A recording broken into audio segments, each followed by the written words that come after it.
It's over, Vegeta.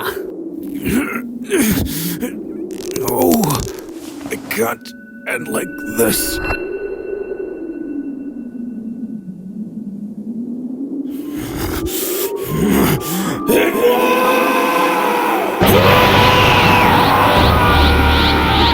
What?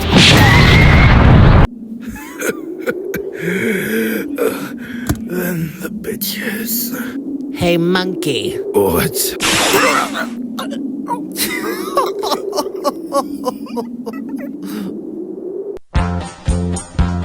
Happy Freeza Day, everyone. To keep in tradition, we're having another multi-review, starting with Vegeta. Gotta be honest, I did not expect this figure to be this good, especially after the superhero figure. Which wasn't a bad figure by any means, but it just left a lot to be desired for me. Which sucked a lot since this is my favorite Vegeta design, so coming on to this one, I didn't think I'd like it as much, but I like it way more. The shade of blue they use for the spandex is beautiful to look at, and it complements the armor and the hair so damn well. Speaking of the hair, god damn, that hair is beautiful. Might not be totally anime accurate, but I don't care. It's so damn shiny and I love it. And the praise continues with Freeza, who despite only being 2 colors, is so damn pretty to look at. He also has this subtle blue highlighting throughout his whole body, which helps him stand out even more. Both of these figures are absolutely stunning to look at, and nothing could...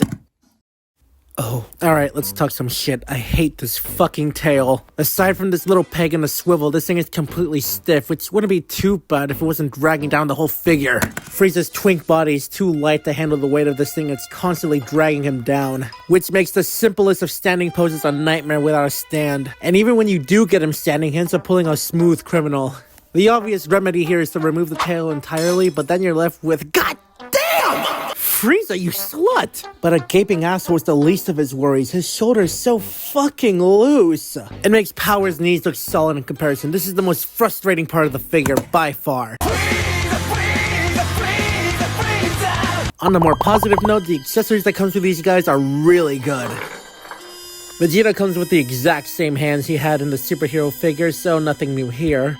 The faceplates are different though, so we'll talk about those. He comes with a standard scowling face, this shit-eating grin, and this yelling face. They even sculpted in a vein on the forehead. That's really cool. And if you're wondering if you could swap the Super Vegeta head sculpt for a normal one, well, yeah.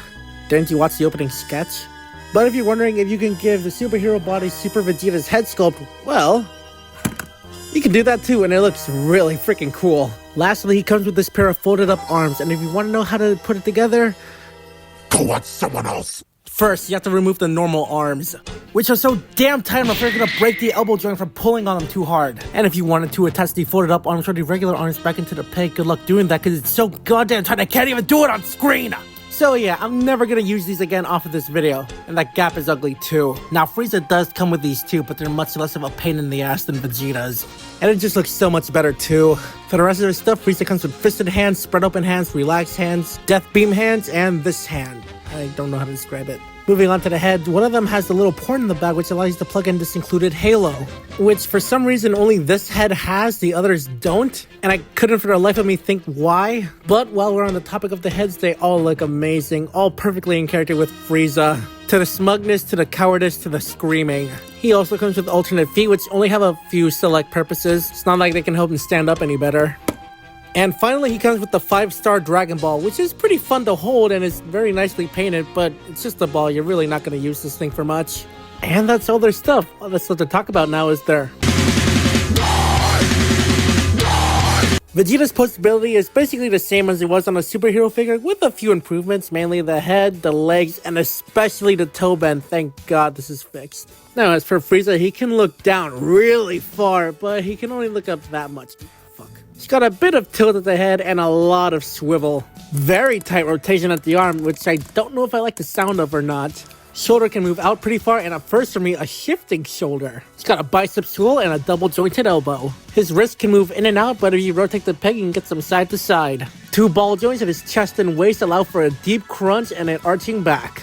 Both of those ball joints working together allow for some great side to side. Previously mentioned annoying ass tail has a hinge joint and a swivel, and that's it. Ball jointed hips that can move up and down. Double jointed knees. Tons of movement going down at the ankles, but not much up. And of course, an ankle pivot. Both of these figures have amazing posability, and the improvements done to Vegeta really helps him out a lot. It really does make up for how small both of them are.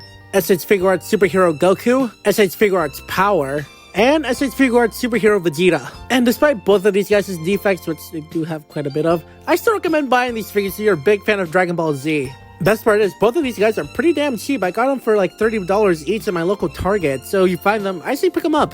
And that just about wraps up this video. Hope you all have a Merry Freeza Day. Take care, everyone.